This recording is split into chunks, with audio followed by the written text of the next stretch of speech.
नमस्कार विद्यार्थी मित्रांनो, मी रुपाली देवरमनी। आज इयत्ता 11वी प्रकरण 15वा मुघलकालीन भारत हा पाठ आपण पाहणार आहोत। त्यामध्ये 5 मुद्दे आहेत। भारतातील मुघल सत्ता, दुसरा आहे महसूल व्यवस्थेतील सुधारणा, तिसरा आहे कला, स्थापत्य आणि साहित्य, चौथा आहे व्यापार, उद्योग आणि समाज जीवन, पाचवा आहे मुघल साम्राज्य आणि दख्खन। याविषयी आपण माहिती पाहणार आहोत। तर दिल्लीच्या सुलतानशाहीचा मुघल काळ हा भारतातील इस्लामी सत्तेचा पहिला कालखंड ठरतो। या कालखंडाचा सविस्तर अभ्यास आपण मागील पाठात केला। मग दिल्लीच्या तख्तावर शेवटचा सुलतान हा लोधी घराण्याचा होता। सुलतान इब्राहिम लोधी सत्तेवर असताना बाबराशी झालेल्या युद्धात तो ठार झाला। त्यानंतर दिल्लीची सुलतानशाही संपुष्टात येऊन तेथे मुघलांची सत्ता प्रस्थापित झाली। सुलतानशाहीच्या ऱ्हासानंतर साधारणतः 1526 ते 1707 दरम्यानच्या काळात मुघल सत्ता ही काय होती? प्रबळ होती। या काळात मुघलांचे राज्य भारतात सर्वत्र पसरले होते। कला वाङ्मय क्षेत्रातील निर्मिती म्हणा, प्रशासन व्यवस्था म्हणा, परराष्ट्र संबंध, व्यापार उद्योग आदी क्षेत्रातील भरभराट यांमुळे मुघल काळाने समृद्धीचा मोठा टप्पा गाठलेला होता। पुढचा आहे भारतातील मुघल सत्ता। 16व्या शतकाच्या प्रारंभी भारताची राजकीय घडी काहीशी विस्कळीत होती। मोहम्मद तुघलकानंतर सुलतानशाहीला उतरती कळा लागली होती। म्हणजे दिल्लीची सुलतानशाही मोडखळीस येऊन उत्तर, मध्य आणि दक्षिण भारतात अनेक स्वतंत्र राज्ये निर्माण झाली होती। दक्षिणेतील बहामनी राज्य 5 शह्यांमध्ये विभागले गेले आणि दक्षिणेकडे विजयनगरचे राज्य उत्कर्षाच्या शिखरावर होते। याच काळात पोर्तुगीजांनी पश्चिम किनारपट्टी लगतच्या भागात आपले बस्तान बसवण्यास प्रारंभ केला होता। मध्ययुगीन सत्ताची परंपरागत लष्करी व्यवस्था नवीन आक्रमणांना तोंड देण्यास समर्थ नव्हती। अद्ययावत शस्त्रास्त्राचा वापर भारतीय करू शकले नाहीत। या सगळ्यांचा फायदा घेऊनच मुघलांनी भारतात आपली सत्ता किंवा अधिसत्ता स्थापन केली होती। आता आपण अधिक माहितीसाठी पाहणार आहोत। तर मुघल अथवा मोगल हा मंगोलिया पर्शियन शब्दाचा अपभ्रंश असून मुघल मध्य आशियातून आले होते। ते मंगोल राज्यकर्ता चंगीझ खान आणि तुर्क तैमूरलंग यांचे ते काय होते? वंशज होते। म्हणजे आपल्या पूर्वजांचा मुघलांना अभिमान होता। तैमूरने केलेल्या भारतावरील स्वाऱ्यांच्या स्मृतीने बाबराला भारतात स्वारी करण्यास प्रोत्साहन केले होते। म्हणजे बाबराचा जन्म उझबेकिस्तान येथे झाला। तो मध्य आशियातील फरगाना प्रांताचा राजा होता। म्हणजे त्याने उत्तर भारतात लोधी अफगाणांचा पराभव केला व मुघलांचे राज्य त्यांनी भारतात प्रस्थापित केले। मुघलांनी भारतावर 3 शतकाहून अधिक काळ राज्य केलेले आहेत। तर अशा प्रकारे आपण अधिक माहितीची ॲडिशनल माहिती पाहिलेलो आहोत। आता पानिपतच्या रणांगणावर झालेल्या युद्धात बाबराच्या समोर इब्राहिम लोधीचे विशाल सैन्य टिकू शकले नाही। म्हणजे व्यूहरचनेचे कौशल्य म्हणा, शक्तिशाली तोफखाना म्हणा, हेर खाते आणि खंबीर नेतृत्व यांच्या जोरावर बाबराने इब्राहिम लोधीचा पराभव केला। म्हणजे बाबराने दिल्ली येथे सत्ता स्थापन केली। त्याचा प्रतिकार करण्यासाठी मेवाडचा राजा राणा संग यांच्या नेतृत्वाखाली राजपूत राजे एकत्र आले। राजस्थानातील खानुवा येथे झालेल्या लढाईत बाबराने आपले युद्ध कौशल्याच्या जोरावर राजपुतांना पराभूत केले। बाबरानंतर त्याचा थोरला पुत्र हुमायून तख्तावर आला। तथापि बिहारमधील शेरशाह सूर यांनी केलेल्या पराभवामुळे हुमायूनला राजापासून वंचित राहावं लागलं। अशा प्रकारे शेरशाह सूर यांनी प्रशासन यंत्रणेत काही सुधारणा केल्या। त्याने उत्तर भारतात विखुरलेल्या अफगाण सरदारांना एकत्र आणले व अफगाणांची सत्ता स्थापन केली। अशा प्रकारे शेरशाहचे वंशज हे कर्तबगार नव्हते। त्यामुळे शेरशाहच्या मृत्यूनंतर हुमायूनने गमावलेले राज्य पुन्हा त्यांनी मिळवले। हुमायूनंतरचा त्याचा पुत्र हा अकबर गादीवर आला। तो बुद्धिमत्ता होता, सहिष्णुता होता आणि खंबीर व धडाडी, यामुळे सर्वश्रेष्ठ मुघल सम्राट अकबर हा राजा बनला। बाबराने स्थापन केलेल्या राज्यसत्तेचे रूपांतर अकबराच्या काळात वैभवशाली साम्राज्य सत्तेत झाले। म्हणजे त्याने काबूलपासून बंगालपर्यंत आणि काश्मीरपासून वराड खानदेशपर्यंत आपली अधिसत्ता निर्माण केली। या कालखंडात मेवाडचा अधिपती महाराणा प्रताप यांच्याकडून अकबराला तीव्र विरोध झाला। अकबराला शेवटपर्यंत मेवाड जिंकता आले नाही।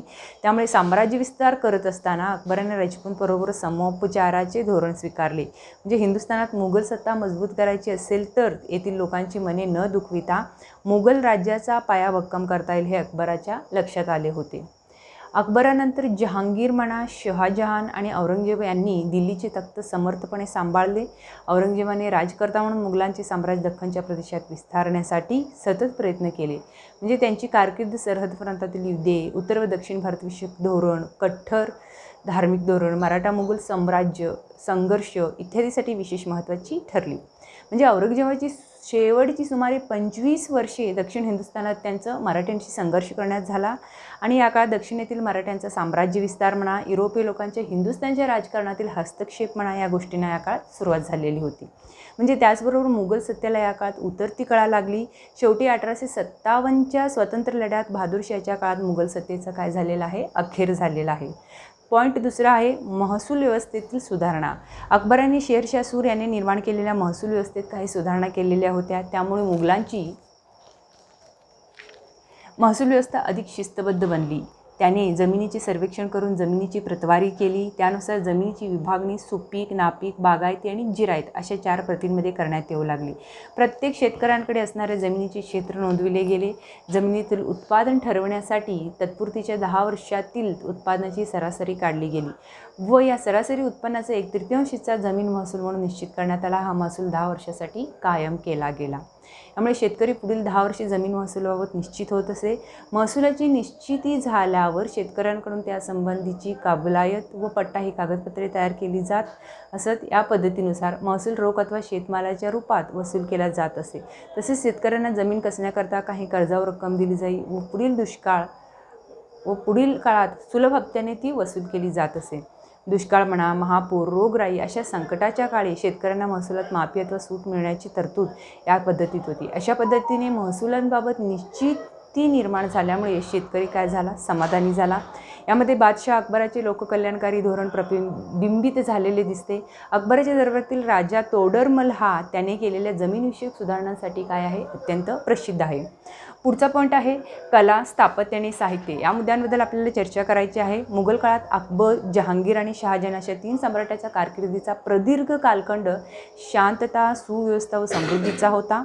कला आणि स्थापत्य या क्षेत्रात एक नवे पर्व सुरू झालेले होते. म्हणजे मशीद, कबरी आणि प्रसाद येथील संगमरवरी दगडातील वेलबुट्टीचे कोरीव काम त्या काळातील कला क्षेत्रातील प्रगतीची साक्ष देतात. म्हणजे फतेपूर सिक्री येथील शेख सलीम चिश्तीच्या कबरीची व ताजमहालाची कोरीव नक्षी हे या काळातील काय आहे, उत्कृष्ट नमुने आहेत. बादशाह अकबर आणि जहांगीर यांच्या काळातील हस्तिदंतावरील कोरीव केलेला राजाश्रय दिला गेला. मुघलकालीन चित्रकलेचा उगम इराणी चित्रकलेतून झाला आणि बाबराच्या आत्मचरित्राचा फारशीच्या हस्तलिखितांमध्ये इराणी शैलीतील लघुचित्रे आहेत. अकबराच्या काळात चित्रकलेला अधिक उत्तेजन मिळाले. त्याने आपल्या दरबारात कुशल चित्रकाराची नेमणूक केली होती. जहांगीराच्या काळात दरबारातील व शिकाऱ्याच्या प्रसंगाची चित्रे काढण्यास प्रोत्साहन दिले होते. पशुपक्षी, ढग्यांची रचना, मनुष्याकृती, नैसर्गिक दृश्य या वैशिष्ट्यामुळे या काळातील चित्रकला अधिक वास्तव, जिवंत आणि आकर्षक बनली. इथे आपल्याला मुघल चित्रकला दाखवलेले त्याचे तुम्ही बारकाईनं निरीक्षण करू शकता. आणि ते बुलंद दरवाजा म्हणजे फतेपूर सिक्री येथील बुलंद दरवाजा ही सम्राट अकबराच्या काळातील आहे, हेही आपण पाहू शकता. अधिक माहितीसाठी इथं दिलेलं आहे. तर 1857मध्ये मराठ्यांनी अहमदशाह अब्दालीच्या सैन्याला अटके पार घालवून दिले. म्हणजे अब्दालीला पळवून लावल्यानंतर मराठ्यांचा मुक्काम लाहोर येथे शालिमार बागेत झालेला होता. या संदर्भात मराठी रियासत खंड 4मध्ये रियासतकार गोस सरदाई म्हणतात की इकडे मागे दादासाहेब रघुनाथराव पेशवे येऊन लाहोरचा कब्जा घेतलेला आहे. शहराबाहेर बादशाहांचा पुरातनवाडा शालिमार भागात आहे. त्यात आदिना बेगने दादांचा मुक्काम ठेवून त्यांच्या सत्कारार्थ प्रचंड दीपोत्सवा केला. अशा प्रकारे त्यास 1 लाख खर्च झाले. हा समारंभ बहुधान्य संवत्सराच्या वर्षारंभी शुभ मुहूर्तावर सिद्ध होऊन रघुनाथ राजांचा भाग्यरवी उगवला. मराठा सरदार हरी रघुनाथ भिडे यांनी 21 एप्रिल 1857 रोजी पत्र लिहून पंजाब स्वारीची हकीकत पुण्याला पेशव्यास लिहून पाठवली. त्यातील पुढील वाक्य हे महत्त्वाचं आहे. दक्षिणी फौज पूर्वी दिल्ली पलीकडे आली नव्हती, ती चीनापर्यंत पोहोचली. बघा, मुघल काळात संगीत कलेला राज्याश्रय मिळाल्याचं दिसून येतं. तर अकबराच्या काळात इराणी, काश्मीरी, तुर्की इत्यादी संगीतकारांना उदार असा राज्याश्रय दिला गेला होता. म्हणजे तानसेन हा अकबरांच्या दरबारातील एक महान गायक असून या काळात हिंदुस्थानी संगीताचा मोठ्या प्रमाणात उत्कर्ष झाला होता. म्हणजे जहांगीर आणि शहाजहान यांच्या काळात देखील संगीत कलेला प्रोत्साहन दिले गेले. शिवाय औरंगजेबाच्या कारकिर्दीत मात्र या सर्व कलांवर बंदी घातल्यामुळे कलेचा ऱ्हास झालेला दिसून येतो. म्हणजे ज्या काळात शहाजहान होते किंवा जहांगीर होते आणि सम्राट अकबर होते, मुघलांचा काळ हा भरभराटीस आलेला, प्रगतीच्या शिखरावर चाललेला, प्रत्येक क्षेत्रात प्रगतीपथावर असलेला होता. तो सर्वोच्च ठरलेला हा मुघलांचा काळ औरंगजेबाच्या काळात मात्र तो उतरणीला लागला, कारण हा एक काय होता, चैनी विलासी दुष्ट असा प्रवृत्तीचा औरंगजेब होता. त्यामुळे मुघलांचा ऱ्हास होण्यास कारण असलेला शेवटचा आणि त्यानंतरचं सुद्धा अनेक कारकर्ते काय होते, कर्तबगार नसल्यामुळं काय झालेलं, मुघलांचा सत्ता नाश झालेला आपल्याला पाहावयास मिळतो. आता सहज जातामध्ये आपण काय करणार आहोत, औरंगजेबाच्या काळात चित्रकलेचा राजाश्रय काढून घेण्यात आल्यामुळे चित्रकार राजस्थान, बुंदेलखंड, गुजरात, हिमालयीन पहाडी प्रदेश येथील लहान मोठ्या सत्ताधीशांकडे ते आश्रयाला गेले. तेथे त्यांनी त्यांची चित्रकला जोपासली आणि त्यातूनच राजस्थानी आणि पहाडी अशा 2 चित्रशैली रंगात आल्या. म्हणजे रागमाला, बारामस, निसर्गाच्या विविध ऋतूंमधील चित्रे हे त्यांच्या चित्राचे विषय बनले. म्हणजे पहाडी शैलीच्या चित्रकारांनी दैनंदिन जीवनातील विषयांव्यतिरिक्त धार्मिक, ऐतिहासिक असे अनेक विषय रेखाटलेले आहेत. पहाडी शैलीतूनच पुढे बसवली, गडवाली व कांगडा अशा विविध शैली निर्माण झाल्या होत्या. अशा प्रकारे अकबराच्या काळापर्यंत स्थापत्यकलावर इराणी स्थापत्यकलेचा प्रभाव अधिक प्रमाणात आढळून येतो. पुढील काळात त्यात बदल होत गेला आणि ही कला भारतीय इस्लामी स्थापत्यकला इंडो इस्लामिक म्हणून नावारूपाला आली. सुलतानशाही काळातील स्थापत्यात भक्कमपणा आणि साधेपणा ही वैशिष्ट्ये दिसतात. मुघल काळात मात्र कलाकुसर व सौंदर्य ही वैशिष्ट्ये अधिक जाणवतात. बाबराच्या काळात पानिपतमधील बागुलबाद मशीद, उत्तर प्रदेशात संबल येथील जामा मशीद इराणी शैलीतील बांधली गेली आहे. शेरशहाच्या काळात सहस्त्राम बिहार येथे बांधलेली कबर ही भारतीय इस्लामी स्थापत्य शैलीचा काय आहे, एक उत्कृष्ट नमुना आहे. दिल्ली येथे शेरशहाने पुराणा किल्ला बांधला. अकबराच्या काळात फतेपूर शिक्री हे नगर वसवले गेले. त्यामध्ये जामा मशीद म्हणा, बुंदेलखंड अशा वास्तूची उभारणी केलेली आहे. त्याने आग्र्याचा किल्ला, लाहोरचा किल्ला, अलाहाबादचा किल्ला, अटकचा किल्ला असे महत्त्वाचे किल्ले बांधले. लाल दगडांचा आणि संगमरवरी दगडांचा वापर, भव्य घुमट, कमानी ही या काळातील स्थापत्याची काय होती, महत्त्वपूर्ण असं वैशिष्ट्य होती. त्यानंतर मुघल बादशाह हे काय होते, निसर्गप्रेमी होते. त्यांनी विस्तीर्ण बागा तयार केल्या. त्यापैकी लाहोर येथील शालिमार बाग, तसेच काश्मीरमधील शालिमार बाग म्हणा, निशात बाग आजही ते प्रसिद्ध आहेत. पुढं आहे इथं बघा, चित्र तुम्ही पाहू शकता. लाहोर येथील शालिमार बाग पाहू शकता आणि आग्रा येथील ताजमहाल सुद्धा तुम्ही पाहू शकता, जे शहाजहानच्या काळात बांधले. आता इथे लाहोर येथील शालिमार बाग आणि ताजमहाल हे आपण छायाचित्रामध्ये पाहू शकतो. बघा, शहाजहानचा काळ हा मुघल स्थापत्याचा काय होता, उत्कृष्ट काळ होता. दिल्लीच्या लाल किल्ल्यातील दिवाणी खास, जामा मशीद, मोती मशीद यासारख्या इमारती त्यांच्या काळात बांधल्या गेल्या.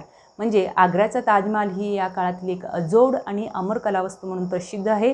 त्यानंतर मात्र मुघल स्थापत्यास उतरती कळा लागलेला आहे. अशा प्रकारे मुघल काळात उत्तमोत्तम अशा फारसी भाषेतील साहित्यकृती निर्माण झाल्या. बाबर स्वतः फारसी आणि तुर्की भाषेचा काय होता, जाणकार होता.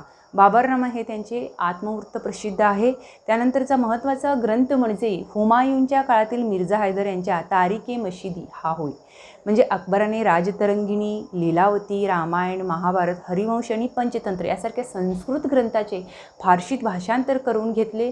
त्यानंतर अबुल फजल याने अकबरनामा आणि ऐन अकबरी हे सुप्रसिद्ध ग्रंथ लिहिला. म्हणजे तो अकबराच्या दरबारात राहत होता. नेहमी अकबराच्या जीवनावर, त्यांच्या चरित्रावर आणि त्यांच्या दैनंदिन राजकारभारावर लिहिलेला ग्रंथ म्हणजे अकबरनामा किंवा ऐन अकबरी हे सुप्रसिद्ध ग्रंथ त्यांनी लिहिलेला आहे. शहाजहानचा मुलगा, त्याचं नाव काय आहे, दारा शुको हा संस्कृत पंडित होता. त्याने अनेक उपनिषदांचे फारसीमध्ये भाषांतर केलेले आहे. मुघल काळात बादशहाचे चरित्र व इतिहास या 2 विषयांवर अनेक साहित्यकृती निर्माण झालेल्या आहेत. त्यातील तारिके खाफी खान आणि खाफी खानाचा ग्रंथ प्रसिद्ध आहे. मुघल काळात गोस्वामी तुलसीदासाचे रामचरितमानस, सूरदास व संत मीराबाईचे काव्य, मलिक मुहम्मद जयसिरचित पद्मावत, संत कबीराचे दोहे हे स्थानिक बोलीभाषेतील साहित्य प्रसिद्ध आहे. अशा प्रकारे आपण माहिती पाहू शकतो. पुढचा आहे व्यापार, उद्योग आणि समाज जीवन याविषयी माहिती पाहणार आहे. तर मुघल काळात अंतर्गत व्यापारातील माल वाहतूक ही जलद झाली आहे. मुघल काळात अंतर्गत व्यापारासाठी नवे महामार्ग तयार केले गेले. आग्रा येथून काबूल म्हणा, कंदहार म्हणा, खंबायत, बुराणपूर, बंगालकडे जाणारे मार्ग तयार करण्यात आलेला आहे. म्हणजे परदेशांशी होणारा समुद्री व्यापार प्रामुख्याने खंबायत, भरूच, सुरत, दाभोळ, कालिकत यासारख्या पश्चिम किनारपट्टीवरील बंदरातून होत असे. म्हणजे अरबस्तान, इराण, चीन, आर्मेनिया आणि युरोप खंडातील काही देश यांच्याशी भारताचा व्यापार चालत असे. रेशमी कापड, गालिचे, नीळ, चामड्याच्या वस्तू, साखर, आले, हिंग, रत्ने अशा अनेक प्रकारच्या वस्तू भारतातून परदेशी रवाना होत असत. भारतात आयात केल्या जाणाऱ्या वस्तूंमध्ये सोने म्हणा, चांदी, घोडे, चिनी, रेशमी कापड इत्यादीचा समावेश होता. या काळात पोर्तुगीज, डच, फ्रेंच, इंग्रज यांच्या वखारी स्थापन झालेल्या होत्या.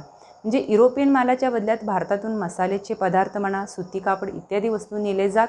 सुरत हे मोगलांचे अंतर्गत तसेच परदेशी व्यापाराचं काय आहे, एक महत्त्वाचं केंद्र आहे. अशा प्रकारे मुघल काळात भारतीय कापड उद्योग हा अधिक भरभराटीस आला. भारतीय कापड, सुती कापडास अरबस्तान म्हणा, आफ्रिकेचा पूर्व किनारा म्हणा, इजिप्त, म्यानमार, श्रीलंका इत्यादी प्रदेशातून काय होतं, मोठी मागणी होती. आग्रा येथे कापड रंगवण्यासाठी लागणाऱ्या रंगाचे उत्पादनसुद्धा होत असे. नीळ, हळद, लाख, कुसुम इत्यादी पदार्थांपासून विविध प्रकारचे रंग तयार केले जात. ओतकामाच्या उद्योगात शस्त्रास्त्रे आणि शेतकऱ्यांना लागणारी अवजारे तयार केली जात. तांबे व पितळ यापासून बनवलेल्या भांड्यांना मोठ्या प्रमाणात मागणी होती. म्हणजे कागद निर्मितीसाठी बिहार हा प्रांत प्रसिद्ध होता. येथे रेशमापासून कागद तयार केला जात असे. सियालकोटचा कागद पांढरा शुभ्र म्हणून प्रसिद्ध होता. मीठ आणि साखर यांचे उत्पादन हे या काळातील काय आहे, एक महत्त्वाचं उद्योग होते. मुघल काळात साम्राज्यातील बहुसंख्य लोक हे खेड्यात राहत असत. प्रत्येक गाव हे स्वयंपूर्ण असून गावाची सुरक्षितता आणि सुव्यवस्था तसेच गावातील दैनंदिन जीवनाच्या गरजा गावातच पूर्ण होत असत. या काळात जातीव्यवस्था ही स्थिर राहिलेली आहे. मुघल काळात उच्च वर्गातील मुसलमान व हिंदू या दोन्ही समाजांमध्ये पडदा पद्धत प्रचलित होती. सुलतानशाही काळातील शिक्षणमध्ये मुघल काळातही अकबर बादशाहपर्यंत फारसे बदल झाले नाहीत. अकबराने मात्र या पद्धतीत महत्त्वाच्या सुधारणा केल्या. त्यामुळे इस्लामच्या धर्मशिक्षणाबरोबरच भारतीय तत्त्वज्ञान म्हणा, कृषीशास्त्र म्हणा, राज्यशास्त्र, खगोलशास्त्र अशा अनेक नवीन शास्त्राचा अभ्यासक्रमात समावेश केला. मुघल काळात संबलपूर, उत्तर प्रदेश म्हटलं जातं, अहमदाबाद इत्यादी अनेक ठिकाणी मद्रसे प्रस्थापित झाले होते. दक्षिण भारतात अहमदनगर, गुलबर्गा, बुराणपूर, विजापूर, गोवळकोंडा, हैदराबादी शहरेही यासाठी काय आहे, प्रसिद्ध होती. अहमदनगर येथे संत ताहिर यांनी प्रस्थापित केलेला मदरसा होता. मदरशांमध्ये सुसज्ज ग्रंथालये होती. त्यांची देखभाल करण्यासाठी खास सेवक वर्ग नेमलेला असे. पुढचा आणि शेवटचा महत्त्वाचा पॉईंट आहे मोगल साम्राज्य आणि दख्खन याविषयी आपण माहिती पाहणार आहोत. तर बाबर व हुमायून यांच्या काळात राज्याचा विस्तार उत्तर भारतापुरता मर्यादित असून नर्मदा नदीच्या दक्षिणेस खानदेशच्या सुलतानांचे राज्य म्हणा, अहमदनगरची निजामशाही म्हणा, विजापूरची आदिलशाही आणि गोवळकोंड्याची काय आहे, कुतुबशाही अशी प्रमुख राज्ये असून अकबराने निजामशाही जिंकण्यासाठी आपली मोहीम राबवली होती. अकबराने 1595 अकबराच्या अहमदनगरच्या किल्ल्याला वेढा दिला. यावेळी हुसेन निजामशहाची मुलगी चांद सुलताना चांद बीबी हिने अत्यंत धैर्याने आणि हुशारीने यशस्वी प्रतिकार केला. तिच्या मृत्यूनंतर निजामशाहीची राजधानी अहमदनगर मुघलांनी जिंकली. अकबर स्वतः दक्षिणेकडे आला आणि दक्षिणेत जिंकलेल्या प्रदेशाचे त्याने अहमदनगर, वराड आणि खानदेश असे 3 सुभे निर्माण केले. अकबराच्या दक्षिण मोहिमेच्या वेळी शहाजहा सलीम यांनी पित्याविरुद्ध बंड पुकारले आणि त्यामुळे अकबराला त्याची दक्षिण मोहीम घाईने आटोपती घ्यावी लागली. शहाजहानच्या काळात निजामशाही राज्य लयाला गेले. मात्र आदिलशाही व कुतुबशाही यांनी आपले अस्तित्व टिकवलं. नंतरच्या काळात औरंगजेबाला त्यांचे उच्चाटन करण्यात यश मिळाले. या दरम्यान दख्खनमध्ये छत्रपती शिवाजी महाराजांनी स्थापन केलेल्या मराठ्यांच्या राज्याने औरंगजेबाशी तीव्र निकराचा संघर्ष केला. त्याचा आपण अभ्यास पुढील पाठात करणार आहोत. नमस्कार.